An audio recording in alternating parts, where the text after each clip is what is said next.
একবার সাহাবী হযরত জাবের দয়াল নবীজি সাল্লাল্লাহু আলাইহি ওয়াসাল্লামকে দাওয়াত করলেন। নবীজি সাহাবীর দাওয়াত কবুল করলেন। হযরত জাবের খুশিতে আত্মহারা হয়ে বাড়িতে চলে গেলেন।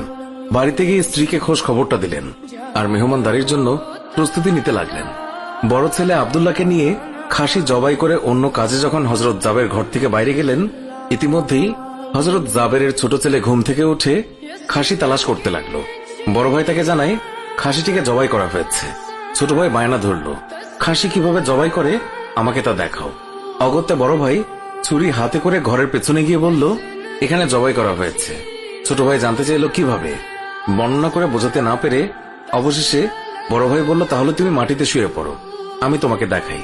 ছোট ভাই মাটিতে শোয়ার পর বড় ভাই তার গলায় ছুরি চালিয়ে জবাই করার নমুনা দেখাতে গিয়ে ছোট ভাইকে সত্যি সত্যি জবাই করে ফেলল।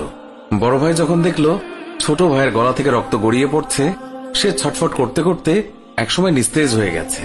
তখন বুঝলো ব্যাপারটি কি ঘটেছে। আতঙ্কিত হয়ে সে নিকটবর্তী খেজুর গাছের চূড়ায় উঠে আত্মগোপন করে রইল। এদিকে হযরত জাবের পুত্রদের খোঁজে বাড়ির পেছনে এসে ছোট ছেলের অবস্থা দেখে থমকে গেলেন। অতঃপর তাকে বুকে করে স্ত্রীর কাছে গিয়ে বললেন, তাড়াতাড়ি একটি কম্বল নিয়ে এসো, বাচ্চাটিকে শুইয়ে দিই। স্ত্রী রক্তমাখা সন্তানের লাশ দেখে চিৎকার করে কাঁদতে লাগলেন। কিন্তু স্বামী হযরত জাবের তাকে সান্ত্বনা দিয়ে বললেন, আজ আমাদের শোক প্রকাশ করার দিন নয়, আজ দুঃখ দেখলে নবীজিও দুঃখিত হবেন। অতএব ধৈর্য ধারণ করো, কষ্ট করে হলেও মুখে হাসি ফুটিয়ে তোলো। তারপর তারা দুজনে মিলে ছোট ছেলেকে কম্বলে মুড়ে রান্নাঘরের পেছনে রেখে আসলেন। স্ত্রী রান্নার কাজে মন দিলেন। হযরত জাবের বের হলেন বড় পুত্র আব্দুল্লাহর খোঁজে। বাড়ির পেছনে গিয়ে ছেলের নাম ধরে জোরে ডাক দিলেন। গাছের উপর আত্মগোপন করে বড় ছেলে সব ঘটনা প্রত্যক্ষ করছিল আর ভয়ে কাঁপছিল। পিতার ডাক শুনে ভাবল, এখন পালাতে না পারলে আব্বার হাতে ধরা পড়তে হবে। ধরা পড়লে আর রক্ষা থাকবে না। পালানোর উদ্দেশ্যে গাছ থেকে লাফিয়ে পড়ে আঘাতপ্রাপ্ত হয়ে সেও মৃত্যুর কোলে ঢলে পড়ল।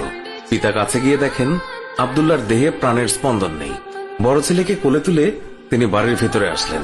স্ত্রীকে বললেন আরেকটি কম্বল নিয়ে আসার জন্য। বড় ছেলের এই অবস্থা দেখে দরদিমা পুনরায় আর্তনাদ করে উঠলেন।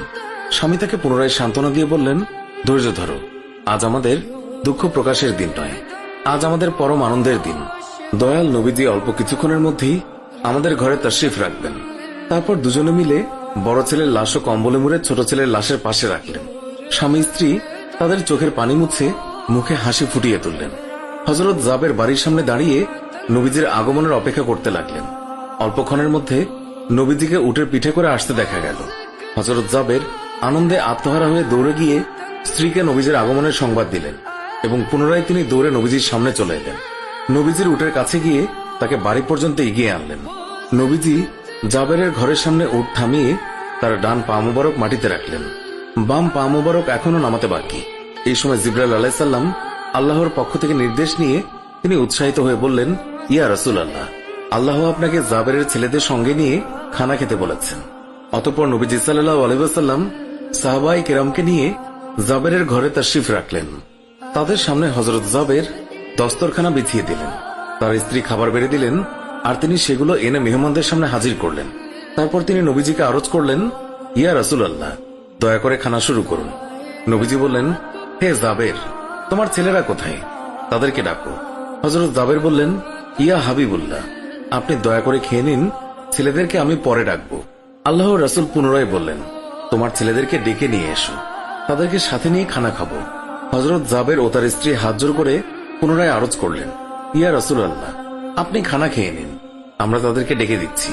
তখন নবীজি বললেন, হে জাবের, এই মাত্র জিবরাইল ফেরেশতা আমাকে আল্লাহর নির্দেশ জানিয়ে গেলেন আমি যেন তোমার ছেলেদের সঙ্গে নিয়ে খানা খাই। নবীজির এই কথা শুনে হযরত জাবের এবং তার স্ত্রী আর ধৈর্য ধরে রাখতে পারলেন না।